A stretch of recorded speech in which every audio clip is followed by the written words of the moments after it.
I'm going to call the meeting to order.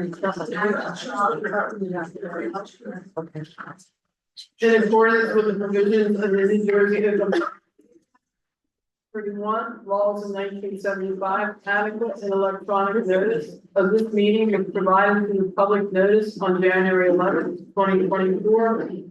By emailing to the Hunterdon County Democrat and the Express Times, posting on the district website and the main bulletin board in the district office, and filing via email with the purpose of the following municipalities: Alexandria Township, Frenchtown Borough, Holland Township, Kingwood Township, and Milford Borough. Please rise for the pledge of allegiance. Allegiance to the flag of the United States of America, to the republic which stands one nation under God, indivisible, with liberty and justice for all.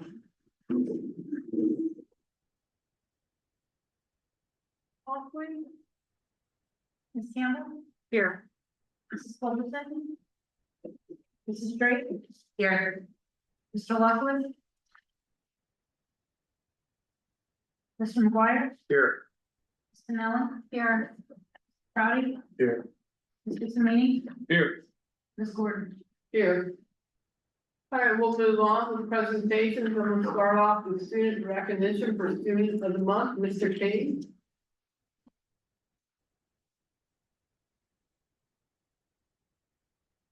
Good evening, everyone. It's my honor to introduce our September Student of the Month, Tommy Denver. Welcome.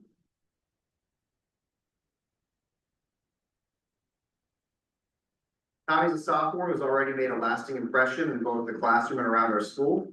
Tommy's nomination came from his school, who recognized his initiative and leadership when he took it upon himself to clean up trash left behind in the student section after our first home football game. His actions show his dedication to maintaining a respectful and positive school environment, and he's proven to be a great role model for his peers. Tommy's also an athlete, playing both in on the basketball and baseball teams, where his work ethic and commitment shine through.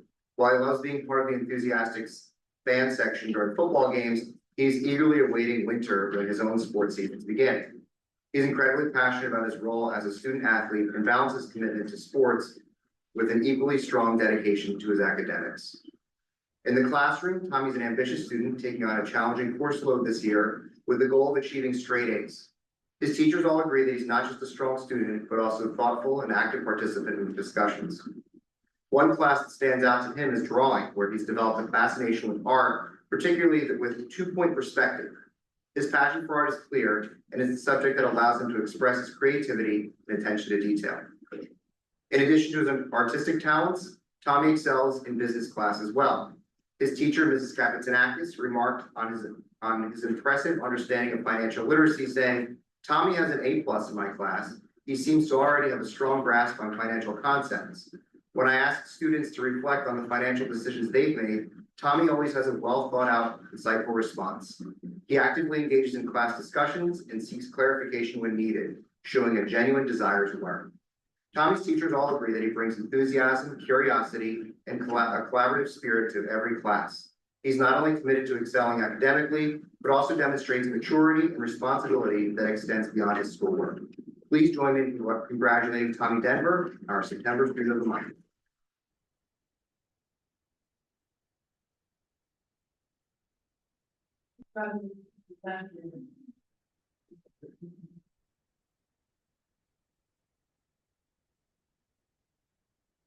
Next, we'll do athletes of the month, and we'll start off with boys soccer, Mr. McCloskey.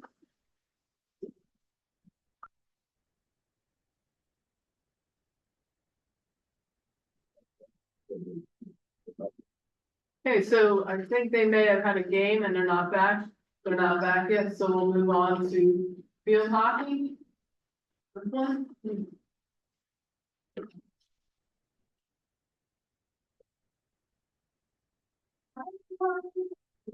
Hello, thank you for having me. I'm going to obviously present for the field hockey team for athlete of the month. So Kelly Whittelhouse, come on down.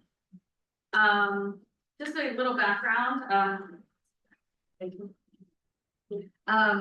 So the field hockey team's off to a little bit of a rough start. We are 2-6 currently. We actually played the best game ever today and still didn't come away with the win. So unfortunately, we aren't just finishing at the very end, but ultimately we've had a really productive season so far, and we've made a lot of growth throughout. And a lot of that comes down to the leadership of the senior class in general. Kelly being one of our seniors.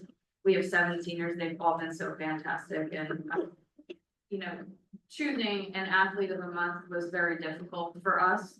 But I think overall, from a coach's standpoint, we thought that Kelly showed a lot of positive growth from her freshman year until her senior year. She's had so much success on the field. This year alone, she has already had 10 defensive saves as our center back, which has been really exciting. Defensive saves, goal line saves, whatever you guys could, call it. For us, it's like huge. That last line of defense, Kelly's always there. Today, in our game today, she broke down the best player over and over and over again on this other team. Is always challenging herself and challenging the rest of her teammates. She's incredibly hardworking, 112% always. And I've been just so incredibly proud of the growth, like I said earlier, of just her as a person and her character and her way that she communicates with the coaching staff, with her teammates.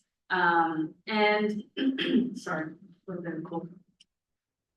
Just constant hard work and her willingness to always learn more, do more, and be more for her teammates. And she would score or want to score a million goals, but we always have to put her on the back, and it's like putting her on a leash.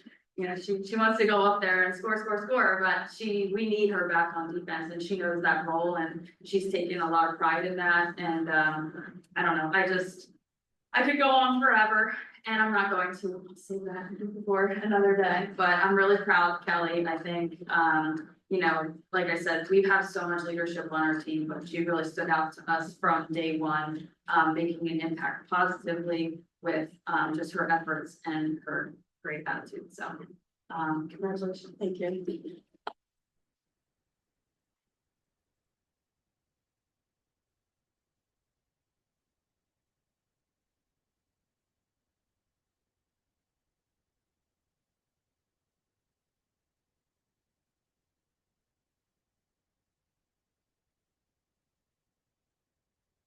Good evening, friends and family. Thank you so much for being here, and thank you so much for having me. I consider it such an honor to have the opportunity to present September's Performing Arts Student of the Month Award to Kaden.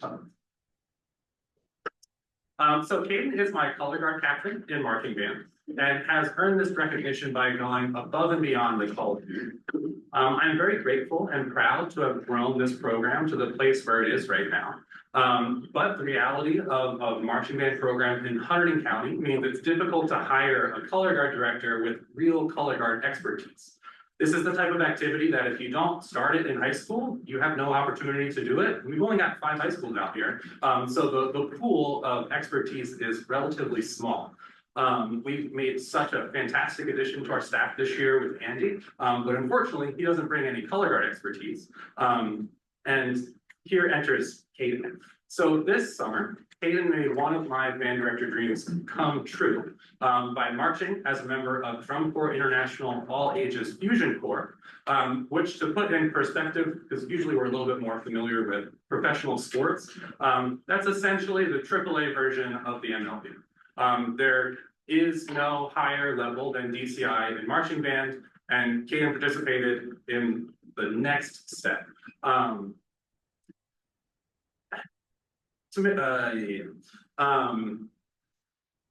The culmination of that season's performance was at Lucas Oil Stadium in Indianapolis, which, if you're not familiar, that's where the Colts just beat the Bears yesterday. So to perform on that stage is just such a big deal and such a dream come true to me, because as a clarinet player, I never had the opportunity to march DCI. It's just drums and bugles, which is percussion, brass instruments, and then color guard. So I was so excited that Kaden and another student, Casey Bird, also took on that challenge to kind of gain that extra experience of kind of the pinnacle of what this activity can be. So Caden took that experience and has applied it to his leadership within my ensemble. He has a wealth of information and he has been so eager to spread that to all of my members. Multiple times already this season, which we're really at the very beginning of, I've just been so relieved because things were just taken care of. Our flags are weighted and taped correctly, potentially for the first time in 7 years that I've been here. At our first football game, the color guard arrived in full hair, makeup, and uniforms. A note that I definitely should have given to them, but I forgot to, and Caden took care of it. It's just all of those things that like could have been falling through the cracks were absolutely not, and Caden deserves all the credit for that.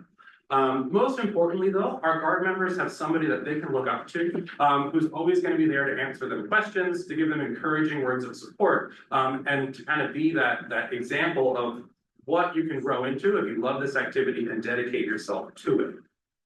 I look forward to the days when Caden can return with more DCI experience and kind of share that knowledge with my program. But until then, I'll enjoy watching his progress in my ensemble and wish him the best of luck as he tries to make that leap to the major leagues next year, auditioning for Boston Crusaders and Phantom Regiment. What is the beginning?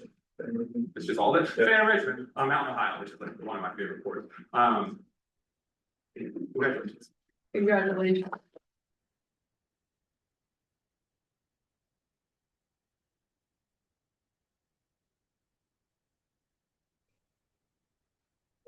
Document report, Susan Jones.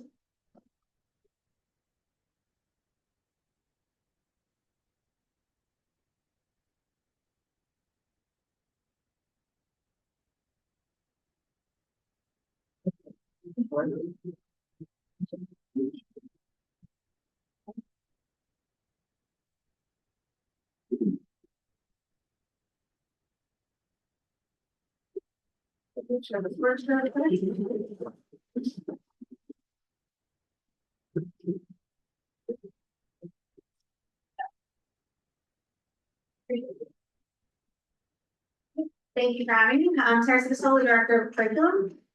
And this is a review. Yeah.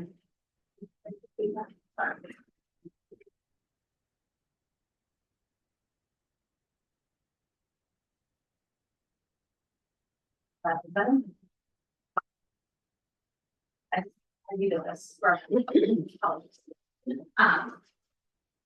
So this is a review of last year's scores. So we get them in anywhere from early spring to midsummer. So this is just a quick overview of where we are and where we plan to go. So looking ahead, this is our testing calendar for this year. We do not have all of the dates established just yet, but some of them are one that we should put on our calendar sooner rather than later. Like we have the PSATs coming up, our freshman sophomore people will all be taking this. On October 16th, we have a half day that day. The second half of the day is PD, so all our students are coming in and focused on it. NAGPA, we have retakes for those students who did not achieve a cut score in the last round. They'll be taking that this year. Then the testing window was just announced for the fall, the spring. College Board is always in the beginning of May for the AP testing, and NJ's like just opened up our window between April and May. We're most likely going to be looking for a May date just to give our students more time and material.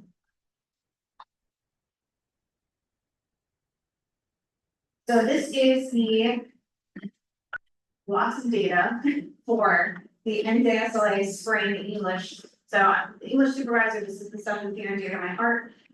Just some things to point out, the asterisks that you see are data that we can't use publicly because the data pool is too small.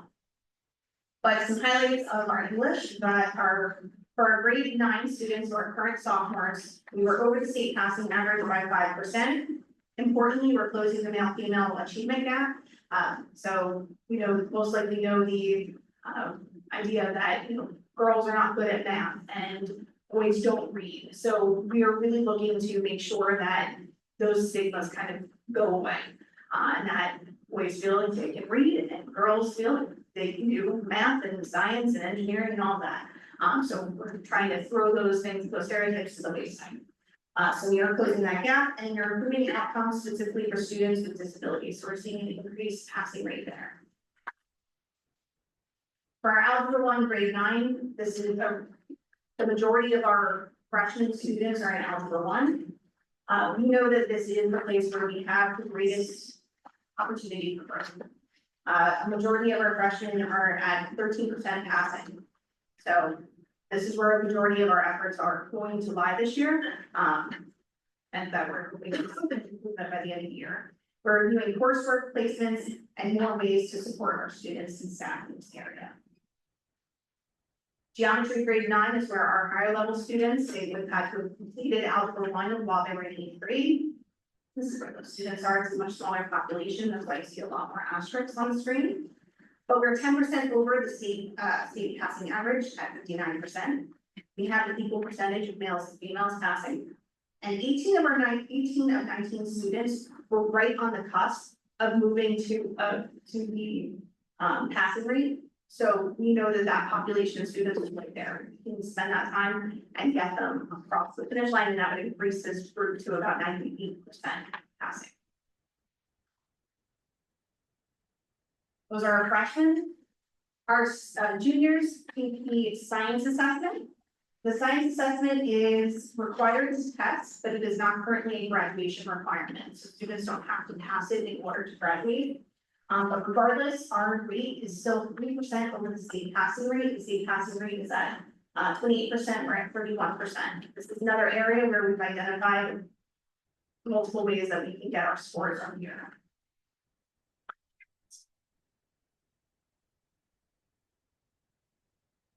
So the ending GPA is a requirement for students to pass or pass through an alternate pathway. However, in order to achieve those alternate pathways, students have to sit in the assessment. So every student comes in for the test. We have a student who just has already achieved another pathway, but they didn't get a chance to sit for the test, so they're going to be making that up just so that can count. You have to tick that box before you can move on. So the first pathway is proficiency on the ending GPA. We also have students that can achieve it through the SAT, the SAT, the ACT, or the AccuPlacer. The AccuPlacer is offered at colleges. RBCC is one of the testing places. And then the third pathway, students who cannot achieve at this point any of those pathways by January, they sit with the English supervisor, or the math supervisor, Mr. Murphy, depending as to where they are meeting, and they will complete a portfolio. Portfolio pathway takes a lot more time rather than just sitting for a 2 or 3 hour test and going through those skills to ensure that the students are leaving with those skills and have reviewed it and shown the proficiency through a portfolio process. So the students that are taking this are in English passing with 93.7%. We have a growth of 0.7, but that's because once you get into the 90s, there's not just all that much room to grow, but we want to continue growing.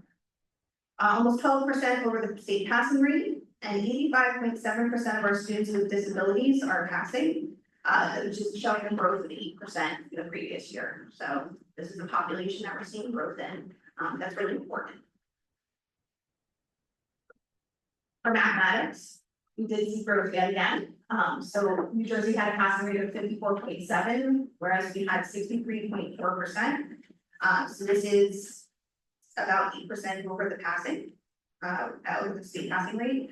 46% of students with disabilities are passing, which is up from 18% the previous year. So that's a huge growth.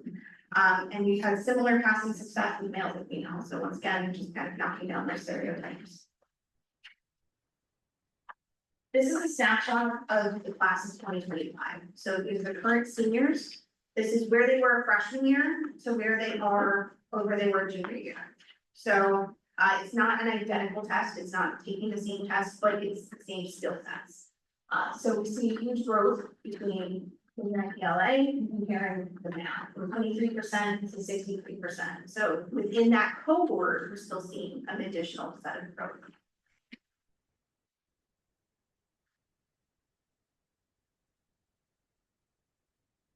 The test is offered every year. We have a multitude of courses that we offer. We also have a lot of courses that cross over with the concurrent enrollment pathway. So the concurrent enrollment opportunities, if you haven't experienced them, classes are approved by Seton Hall, RBCC, whatever school we're working with. They approve our curriculum, they approve our teachers, our students pay a much lesser amount than if they were to go to that school and get college credit or earning a college transcript. So we have students that will do both. They'll take concurrent enrollment credit to get the transcript, they'll take the AP credit and the test just to see. We have students that do neither. We have students that choose one pathway or the other. In 23-24, we saved our students over $500,000 in tuition costs through this opportunity.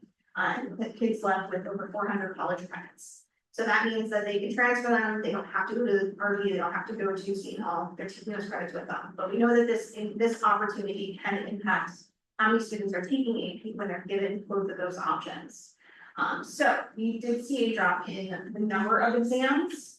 However, the students that are taking the exam are more inclined to earn a 3 or better, which for many schools is the minimum that you have to earn in order to get college credit. Or to be awarded college credit. So we had 21% of our students this past year earned a 3 or higher, which is that minimum goal that we're really shooting for. This is just a quick offering of our current courses, or last year's courses. We have a few courses that are going to every other year models. All of this is on the sheet. I know it's tiny, but we have it. So we have a few classes that are on every other year model. Like Mr. Tinnis can only teach so many classes at once, so he goes between the AP Euro and AP Barclays. So all of this comes to what are we doing? Where are we going with this? So our departmental goals in English and math support the board goals, which are to look at the programs that we're utilizing to collect data, to have more information to help us make informed decisions about what we're doing for our students and how we're helping them to succeed. Also identifying opportunities for vertical and horizontal articulation, making sure that tests are similar, that we can look at the same plot points in order to compare. The science department is also making a shift into incorporating state testing styles components in their units. So Stacy Grady, our supervisor of science, went and has been participating in the state Science Advisory Committee, where she is actually scoring tests, getting to see what the issues are, and what the concerns are. And from that, she came out with just a platform, the style of the questions, looking at different charts and comparing them. That's where a lot of students seem to be getting hung up. So she's now implemented that with their department, that they're getting regular exposure throughout their 3 to 4 years of science in order to get exposed to that.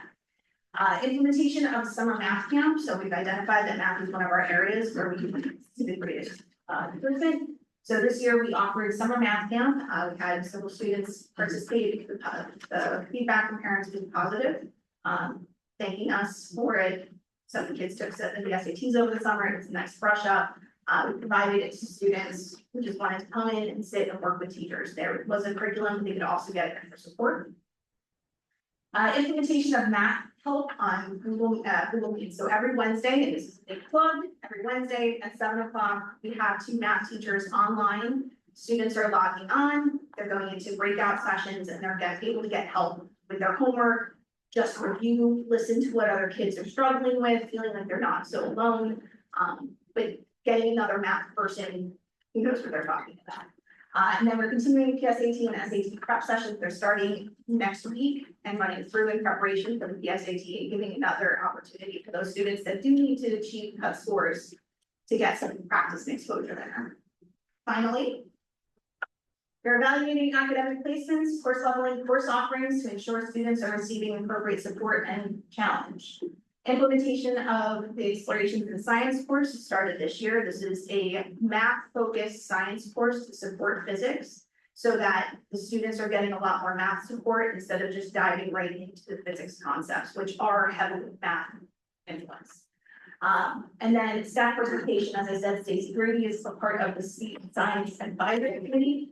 Dr. Miza went and sat on the college board AP scoring, you guys approved that, and she says it was amazing and very helpful in her practice and understanding how these tests are scored.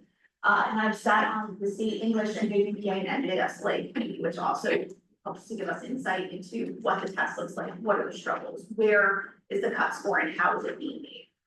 So there's only so much I can say, he's an NDA, but that at least gives us the insight and the insider scoop on all of this. So we're continuing to ask our supervisors and teachers to get involved in these platforms so that we can be part of the decision making for Del Valle and for the state. That's it. Are there any questions?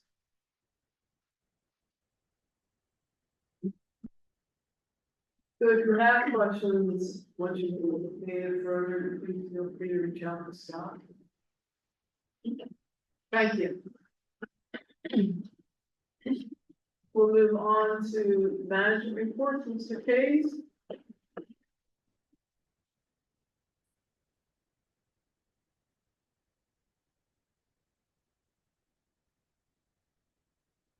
Hello again, everyone. We're off to a great start to the school year. September has been filled with many great events as students have been getting acclimated to their classes.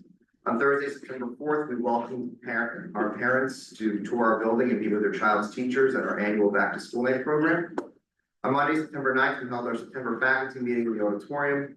In addition to general announcements, Lisa Sabatello and I led a training to staff about Domain 4 of the Danielson Evaluation Framework, which targets professional roles and responsibilities. On Friday, September 13th, we had our fall pep rally to recognize the members of all of our fall sports programs and performing arts groups in preparation for our first home football game. On Wednesday, September 18th, the Student Leadership Summit met. During this meeting, we discussed event planning and encouraging leadership growth and follow through during these planning and facilitation of events. The homecoming football game will take place on October 4th, followed by the annual homecoming dance on October 5th. Students and parents are reminded that tickets for the dance are only available for purchase in advance using the online ticket purchasing service. Our National Honor Society will have its new member induction on October 10th and on October 16th, as Mrs. Sabatello pointed out. Our freshmen, sophomore, and junior students will be taking the PSAT. Thank you very much. Thank you.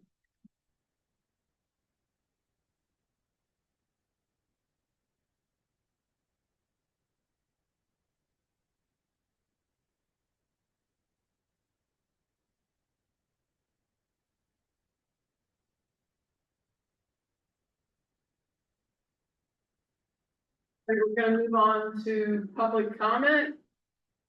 Public comment is an opportunity for the public to comment on agenda items and to observe the board conducting the business of the board. It is not an opportunity to dialogue with the board. At this time, the board will respectfully hear comments from the public, which will be governed by these rules. Participants must be recognized by the presiding officer and must preface comments by an announcement of your name, place of residence, and if appropriate, group affiliation. Each statement made by a participant shall be limited to 3 minutes in duration. No participant may speak more than once on the same topic until all others who wish to speak on that topic have been heard. All statements shall be directed to the presiding officer. No participant may address or question board members individually. The board, pursuant to the Open Public Meetings Act, shall not publicly discuss personnel matters and shall not respond to comments made by members of the public. Please be aware that any person employed by the Delaware Valley Regional High School District Board of Ed retains the right of privacy and shall retain all rights regarding defamation and slander according to the laws in New Jersey. Now, if there is any public comment, I would ask that you be recognized to come up to the podium, sign your name, and Mrs. O'Brien will have the clock for the 3 minutes, which will chime at the end. Does it chime? Yes, okay. Is there any public comment? All right, seeing no hands, I will close public comment. So the board has a need to go into executive session to discuss contract negotiations. The matter discussed will be made public if and when confidentiality is no longer required and action pursuant to such discussion shall take place only at a public meeting. The length of the meeting is thought to be 15 minutes. And action will be taken, but not upon return. We'll take it during that part of the agenda, correct? Okay, so we will be taking action. So all in favor of, I'll move us into executive session. I need a second. Second. All in favor, please raise your hand. Okay, so the board will leave and we'll go into staff.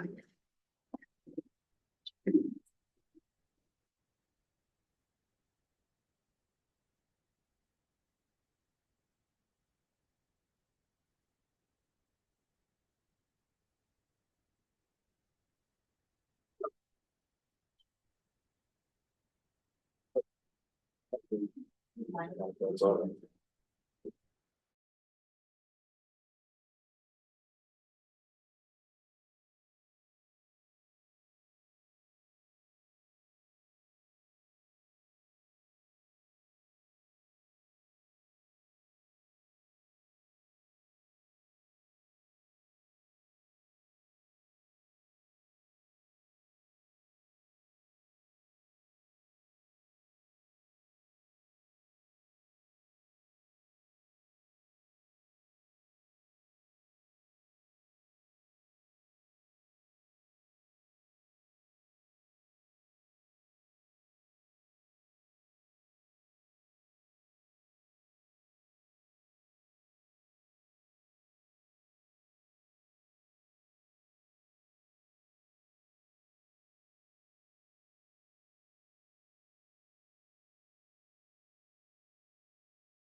keep an eye on them.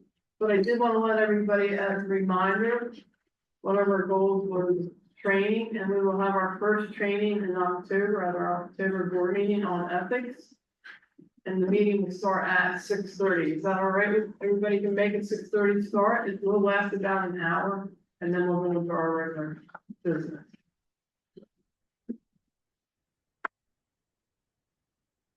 Will the meeting then be scheduled for 7:30 instead of? No, we open up in public at 6:30. Oh, okay. And we'll do our training, and then we'll follow our normal agenda.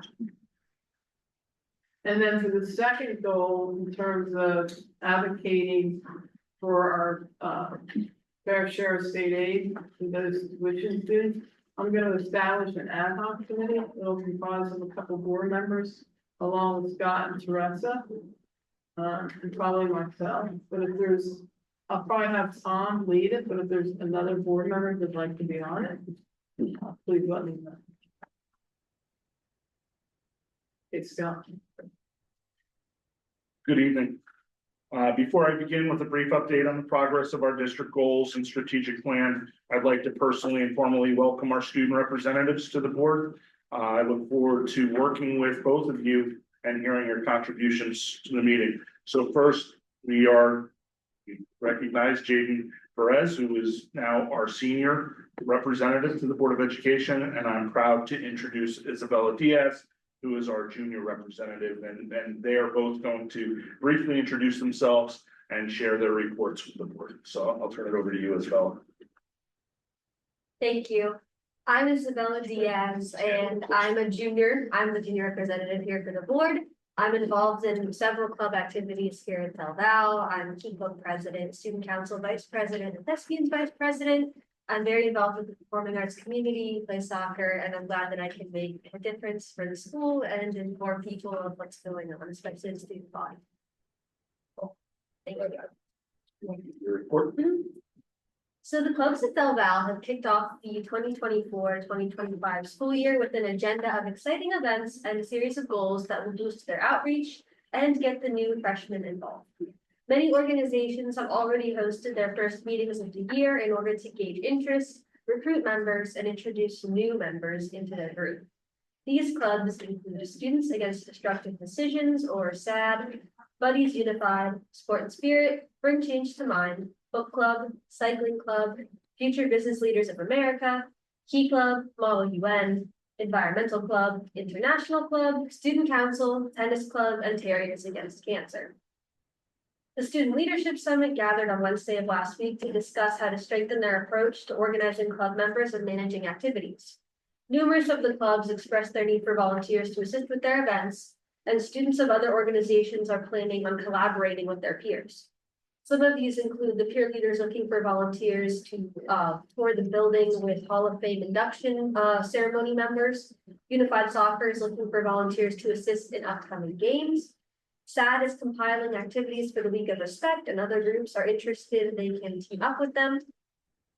Key Club is selling Think Pink t-shirts for Breast Cancer Awareness Month. Marching Band is looking for volunteers to help set up and break down their sets. The Tri-Ed Music Honor Society is looking for students who meet the induction criteria.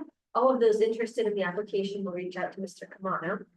And the Common Student Advisory Board is planning a Halloween-themed movie night for children in the community. So all of these events concern the clubs that have met this past month and discussed this. Additionally, the directors of the fall play have completed the casting process of their show Little Women and are prepared to start rehearsal this week. Performances are scheduled for the third week in November. Del Val students are also eagerly awaiting the homecoming dance, which will be held on Saturday, October 5th from 7 p.m. until 10 p.m. The theme is Neon Blacklight. Student Council is coordinating preparation for the dance, and members will be assisting with setup and cleanup. Welcome. We look forward to having you. Thank you. My name is Jaden Perez. I'm sure most of you guys know me from last year. I'm a wrestler, and as of last year, I'm the captain of the wrestling team. I'm just gonna get right into it. All of our sports so far have been off to a great start. Our student section, especially football games, has been very good. Football is 2-1 and the versus Voorhees this Friday at 7. Also, like Mr. K said, the homecoming football game will be October 4th. Boys soccer is 3-3. They versus Warren Hills tomorrow at home for their senior night. Girls soccer is 5-2 in total, and they also versus Warren Hills tomorrow, but they will be at Warren Hills. Girls volleyball is 4-3 tomorrow, 4-3, and tomorrow they will versus Sparta at 5:30 at home. Field hockey is 2-6. They will be going against Mount St. Mary on Wednesday. That's all for sports. Welcome, Jaden. I just want to mention that Jaden and the wrestling team participated in the bed race at Milford Alive. And like usual, the wrestling team blew everybody away. So Jaden was a pusher. Next year, well, it's too late, otherwise he could push the board team. You're welcome. Thank you, both of you. Back to my report, I have shared an action plan that supports the district goals and aligns with our strategic plan timeline with the board. And we will continue to work on those goals and provide updates at our upcoming board meetings. We are working to continue to build leadership capacity among students and staff in an intentional manner that allows for individual growth and will have a positive impact on our school culture and climate. Mr. Kays has shared some of the progress of our student leadership group. I am pleased to share that we kicked off our teacher leadership cohort with an examination of leadership styles to help build a cohesive team that is able to collaborate and communicate effectively while maintaining our focus on continuing growth. We are also finalizing the plans for our October professional development program, which will include a shared morning with the full staff of each of our sending districts.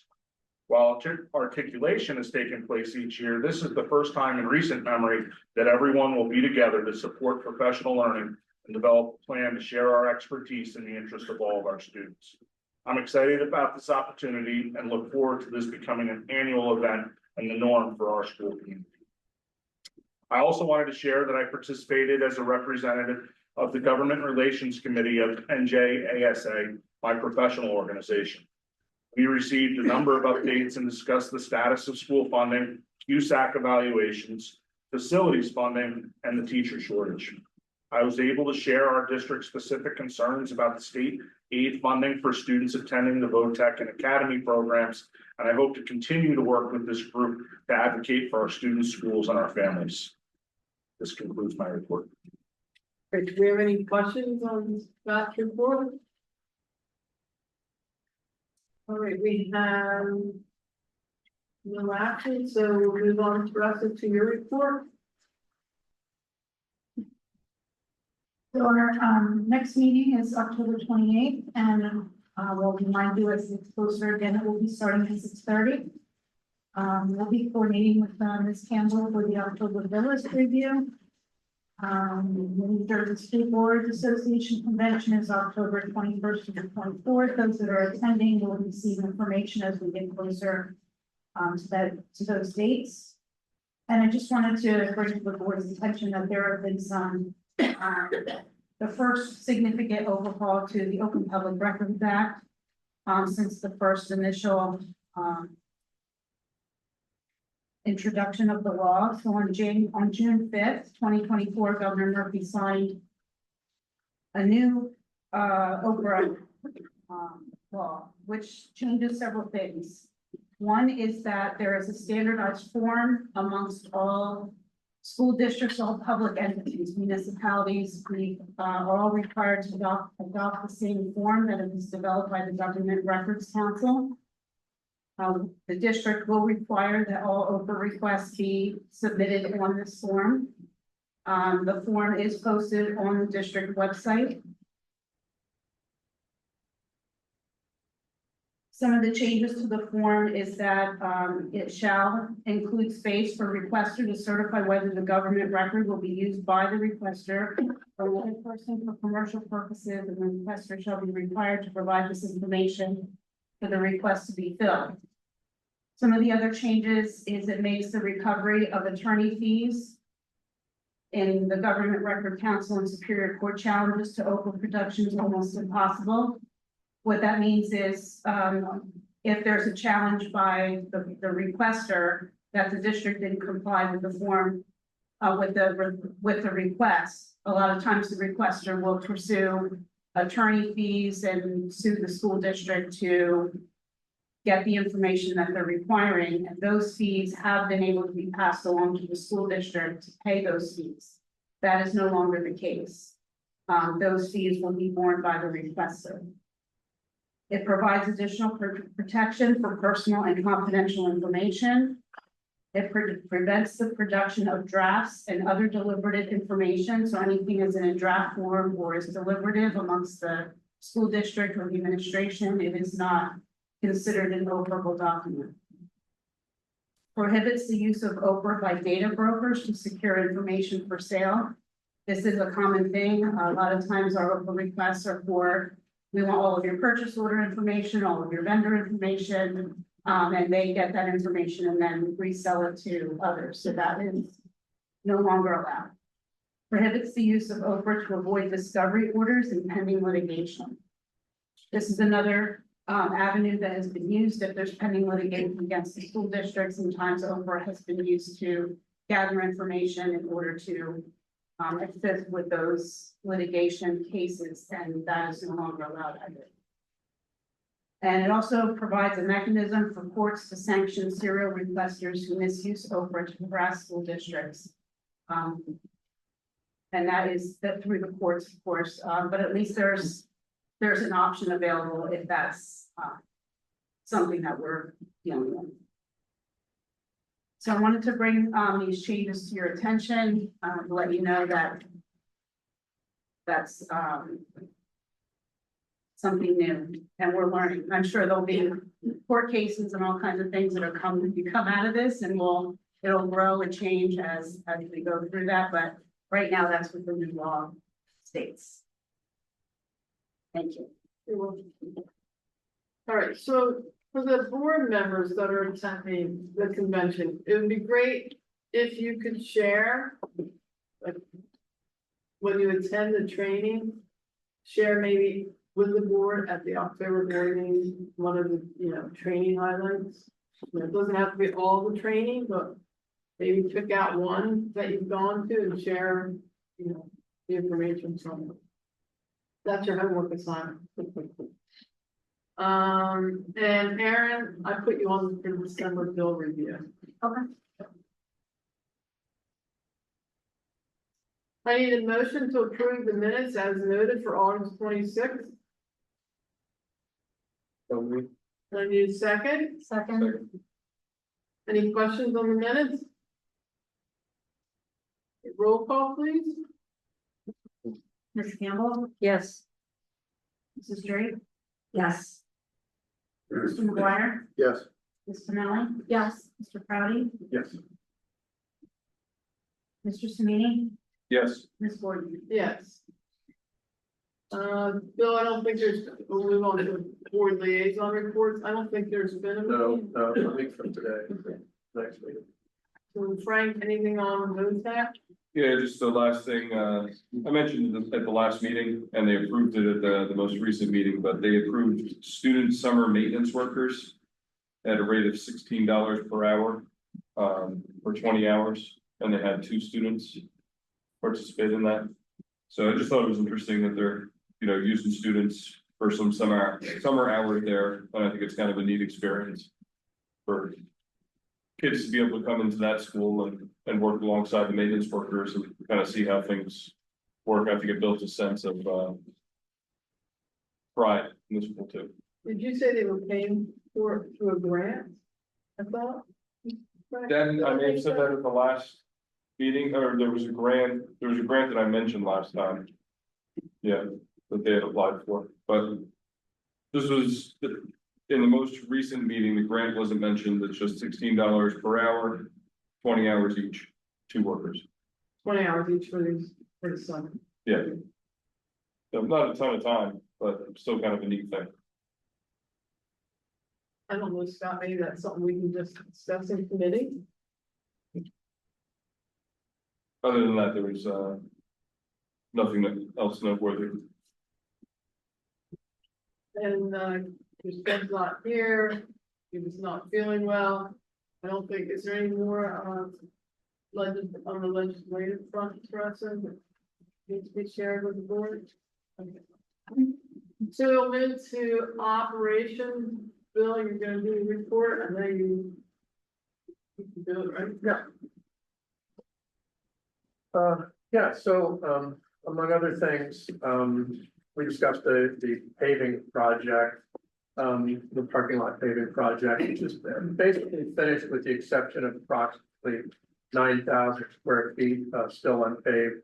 That's approximately a fifth of an acre. The township is holding that, waiting on a permeable soil study.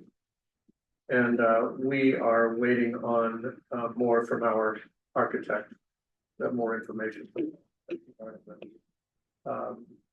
Another item was facility use policy. The Kingwood Township PTO requested facilities here. And, you know, I think we all like the idea of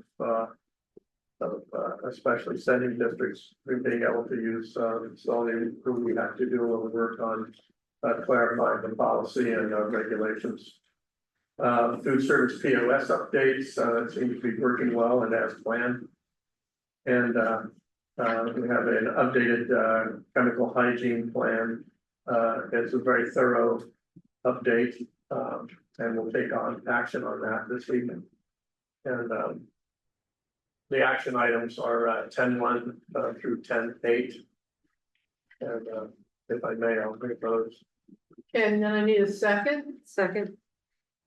Are there any questions on the items moved?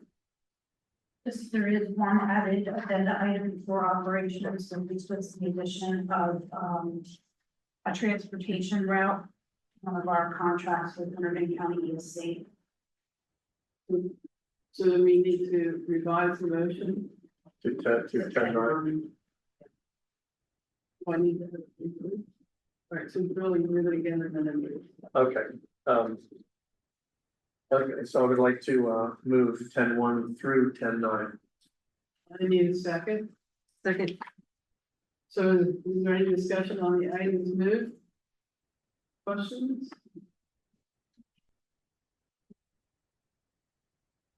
Roll call? Mr. Crowley. Yes. Mr. McGuire. Yes. Ms. Campbell. Yes. Mrs. Drake. Yes. Mr. Nelly. Yes. Mr. Semini. Yes. Ms. Gordon. Yes. Frank, finance? Finance didn't meet in September. I'll go ahead and move 11-1 to 11-16. Okay, I need a second. Second. Are there any questions? So I actually have a question to address on 11-5, the addendum for the agreement with the police services. What's the addendum? Did they revise their rate? Well, they call it an addendum, so that's the name of their agreement, but that is their new rate, yes, the rate does change every year, so that's their new rate. Are there any other questions? Just a quick question on the same one. That's per hour per officer, correct? That's correct. Is there any minimum, maximum to the police request that there has to be 2 of them, Minimum of 4 hours. minimum of 4 hours? And minimum 1 cop? That depends on our activity, what we decide we need. Any other questions? Okay, roll call? Ms. Campbell. Yes. Mrs. Drake. Yes. Mr. McGuire. Yes. Ms. Manelli. Yes. Mr. Crowley. Yes. Mr. Semini. Yes. Ms. Gordon. Yes. All right, I'm gonna move to negotiations.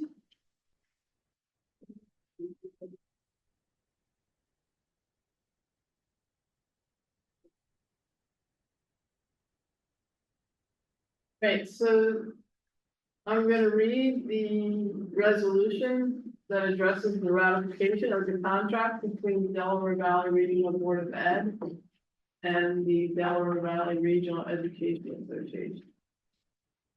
Whereas the collective bargaining agreement between the Delaware Regional High School Board of Education, hereinafter referred to as the board, and the Delaware Valley Regional Education Association, hereinafter referred to as the association, expired on June 30th, 2024, and whereas the board and the association have entered into negotiations in good faith, and on June 3rd, 2024, the parties agreed on a settlement, and whereas on August 29th, 2024, the association voted in favor of the settlement, whereby ratifying the agreement. Now therefore be it resolved that the Delaware Valley Regional High School Board of Ed hereby ratifies the terms and conditions of the settlement agreement, including the salary guides as presented by the association for the period of July 1st, 2024, through June 30th, 2027.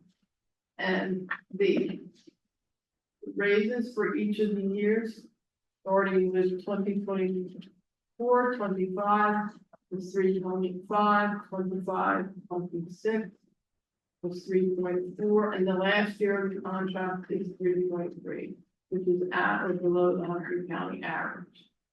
So I'm going to move that we ratify this contract. I need a second. Second. Any questions? Roll call? Mr. Crowley, Yes. Ms. Campbell, Yes. Mrs. Drake, Yes.